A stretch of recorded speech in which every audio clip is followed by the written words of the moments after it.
ওরে ভাই রে, সোনম বাংচুং গ্রেফতার হয়েছে। এই বাংচুং পরিবেশ বাঁচানোর জন্য কাজ করেন। গালওয়ান ঘাটিতে ভারতীয় সেনারা 0 ডিগ্রি তাপমাত্রার নিচে কষ্ট করে ডিউটি করেন। তাই তাদের জন্য বাংচুং ভাই সোলার নিয়ন্ত্রিত আরামদায়ক টেন্ট বা তাঁবু বানিয়েছেন।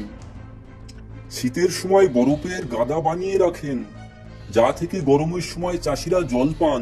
সে অনেকবার লাদাখের জন্য কিছু দাবি নিয়ে অনশন করেছেন শান্তিপূর্ণভাবে।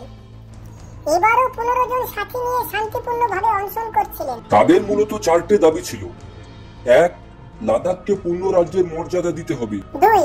6 নম্বর অনুসূচিতে শামিল করে বিশেষ রাজ্যের মর্যাদা দিয়ে সাংবিধানিক সুরক্ষা করতে হবে। 3. কার্গিল ও লে আলাদা 2টি লোকসভা সিট করতে হবে।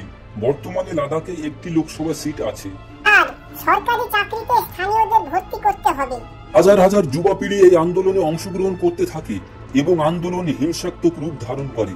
বিজেপির পার্টি অফিস ও সিআরপিএফ এর গাড়ি জ্বালিয়ে দেওয়া হয়। এই হিংসাত্মক আন্দোলনে 4 জনের মৃত্যু হয় এবং 60-70 জন আহত হন। সরকার এর দায় সোনম বাংচুংয়ের ঘাড়ে চাপিয়ে দিয়ে তাকে গ্রেফতার করে। দিল্লির প্রাক্তন মুখ্যমন্ত্রী অরবিন্দ কেজরিওয়াল সহ বহু বড় বড় রাজনৈতিক নেতা এই গ্রেফতারের প্রতিবাদ করেছেন।